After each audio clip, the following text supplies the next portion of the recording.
Hola, buenas tardes, ¿cómo están? Soy el doctor Alex de Netas Terapéuticas y de Terapia Ecléctica. Hoy vamos a abordar un tema súper interesante, ¿no? Me lo plantearon en las redes como ¿qué onda con la ira? ¿Desarrolla algo importante o interesante acerca de la ira? La verdad me pasé toda la semana dándole la vuelta, cómo abordar el tema de la ira, que es tan común, que a veces resulta tan corriente. Y bueno, ahorita ya puedo hablar de algo mucho más tranquilo. Creo que no voy a aterrizar, bueno, voy a aterrizar el tema de la ira, pero no desde la ira.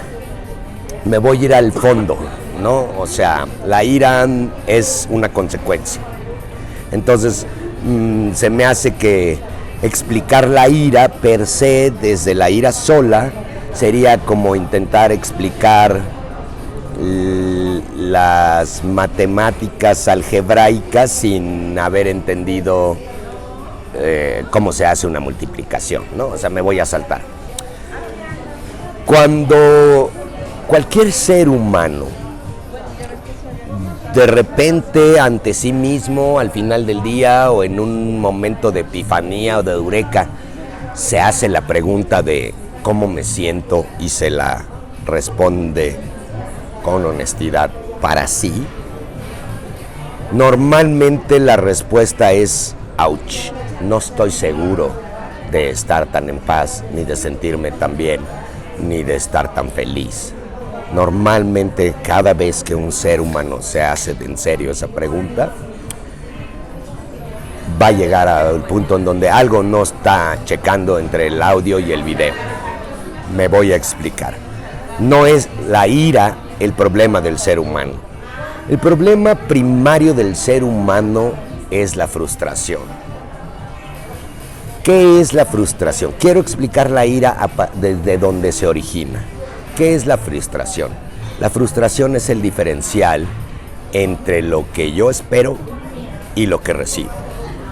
Entre lo que yo creo que me merezco y lo que al final obtengo. Y si yo quería 5 besos y obtuve 3, pues mi frustración será igual a 2. ¿Cuál es el problema de la frustración? La frustración nos lleva primero a la molestia, a la pregunta de ¿qué está sucediendo? ¿Por qué si yo te di o te pedí 4 rosas me traes 3 rosas y una blanca, ¿no? Y la blanca me va a generar una molestia. Pero puede ser rosas o puede ser algo mucho más importante, ¿no? Puede ser la respuesta a si te quieres o no casar conmigo, o si vamos a tener un hijo, o cuándo nos debemos divorciar. No sé si me explico la profundidad, pero de la frustración se pasa a la molestia, de la molestia se pasa a la ira, de la ira se pasa al resentimiento, del resentimiento se pasa a la renunciación y de la renunciación llegamos a la depresión, quizá de ahí podríamos llegar a la muerte. La secuencia en cómo se va gestando mi emoción de enojo es proporcional a lo que me he quedado guardado como sujeto, ¿no? Entonces llega un momento en que tienes que hacer un drenaje. En caso de que una persona que tenga constipación emocional no tenga un momento de drenaje, entonces la ira se puede convertir en un detonador catastrófico.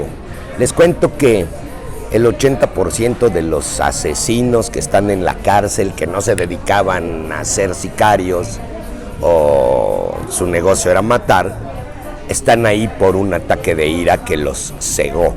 Y entonces la entrevista psicológica transcurre muy intensa, ¿no? El sujeto empieza a hablar y te dice, pues, por ejemplo, ¿no? Resulta que pues yo llegué a mi casa, iba de trabajar, y de repente vi a mi hermano abusando de mi hija. mi hija de 12 años.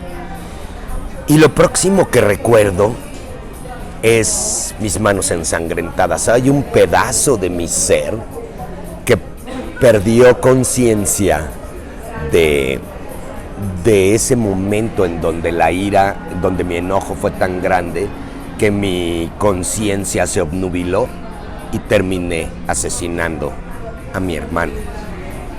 Y lo más importante que debo de decir, me pasó una vez en una entrevista en un reclusorio de la Ciudad de México, sí, o de Madrid, no me acuerdo, creo que de Madrid.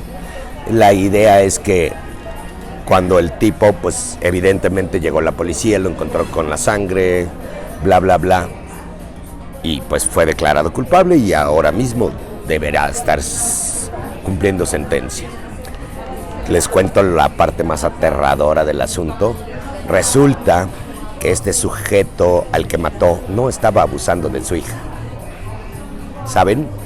Él fue abusado de niño y entonces cualquier contacto de un familiar con un menor de la familia, él lo iba a relacionar con una violación. Lo que en realidad estaba pasando es que la niña se había pegado en la cabeza, el tipo estaba sobre de ella intentando revivirla, y cuando el tipo entró de trabajar interpretó esa situación como una violación, se dejó ir por la emoción, mató a su hermano, evidentemente de manera injusta, y el castigo que se está poniendo él mismo por haber explotado es mayor que haber perdido la libertad y que estar pagando una condena de por vida en una cárcel de España. ¿A dónde voy con todo esto? O sea, ¿dónde está la ira conectada con lo que quiero llegar, ¿no? El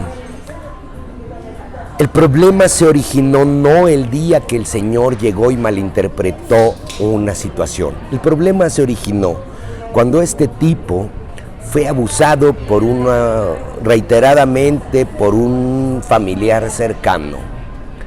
No tuvo la forma o la intención o el valor de denunciarlo, porque a lo mejor ese tío era el jefe de su padre y de él dependía, o tal vez si lo acusaba su papá iba a matar al tío. Quiso evitar una catástrofe, pero no se lo contó a nadie, se lo fue quedando y se fue contando historias, y entonces se quedó como constipado emocionalmente. La constipación es una enfermedad grave. Sucede que las personas llegan a tener mucha constipación emocional y es como la constipación de vías respiratorias. Cuando vas al neumólogo porque tienes mucha tos, el neumólogo te receta un jarabe que te provoca la tos. ¿Por qué? Porque tus pulmones están llenos de un cultivo para bacterias y te podría dar neumonía. Entonces el doctor quiere provocarte la tos para que expulses las flemas y tus pulmones no estén en riesgo de adquirir una enfermedad mayor.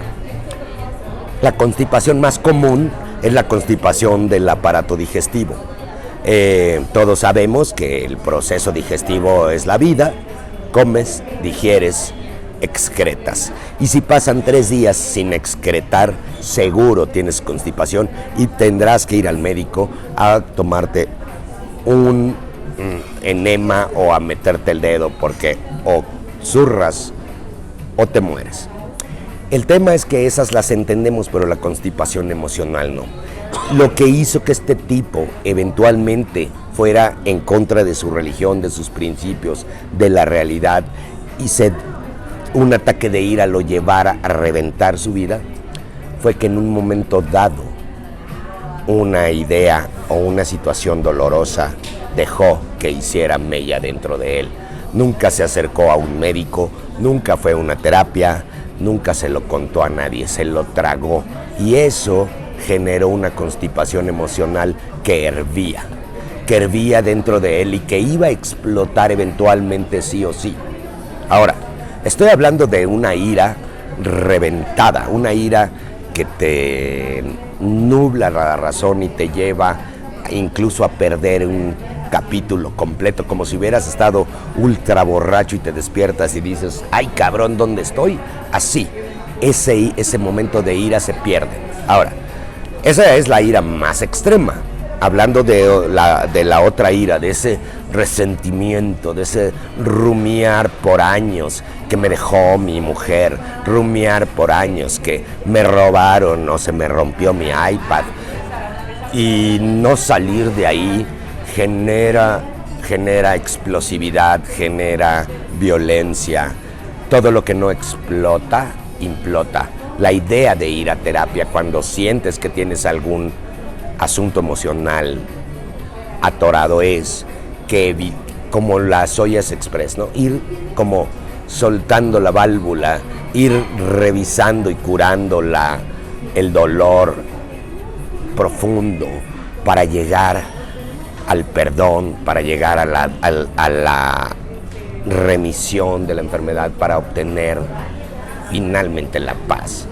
Hay personas que viven enojadas, que se pasan su día auto boicoteándose, auto lastimándose, auto proclamándose como víctimas, enojados por el clima, por la política, por el puto calentamiento global, y son incapaces de ver que están vivos, que respiran, que están comiendo, que tienen un puto trabajo. Están tan metidos en su dolor y son tan adictos a estar encabronados que ante todo reaccionan, no le pueden encontrar el lado bonito de la vida. Y créanme, vayan a terapia, vean al psiquiatra, no se queden con nada, llamen al Locatel en México y cuéntenselo a un amigo, escríbanlo en una carta. La gente enojada se ve fea, vive horrible, no come bien, tiene trastornos gástricos, trastornos del sueño, egolatría, ningún chile les acomoda.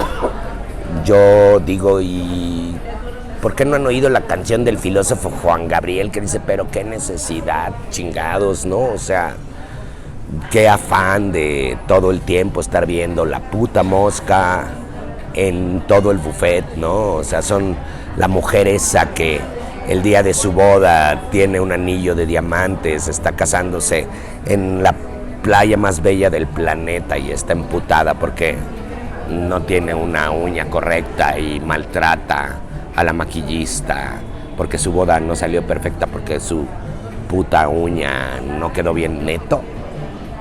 Esas personas sufren tanto, necesitan ayuda. Si tú estás pasando por algo similar, si tú conoces a alguien que todo el tiempo está enojado, que no se ría o que sienta que todo le va mal y que todo el tiempo traiga lo negativo en el puto discurso y que lo atrae además, dale el consejo que vaya a una terapia.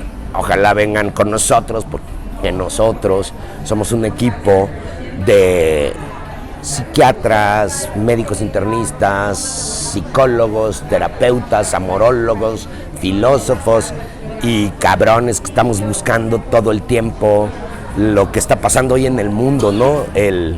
La conciencia, lo que por años llevamos haciendo como terapia ecléctica, el mindfulness que hoy por hoy lo cacarean en Harvard y que nosotros y muchos hemos estado buscando que la gente se haga cargo, se conozca, regrese al centro de su ser, que el yo soy vuelva a tener sentido y deje de ser un cliché. La conciencia está de moda, la meditación, la terapia ecléctica, la perspectiva, el regreso a lo elemental, lo hemos venido haciendo hace 30 años nosotros, pero los estudiosos de Harvard, pero los estudiosos de la inteligencia emocional. Señores, sigan haciéndonos preguntas, estamos en Netas Terapéuticas, Terapia Ecléctica y @el sexólogo Alex. Gracias, buenas tardes, a la verga.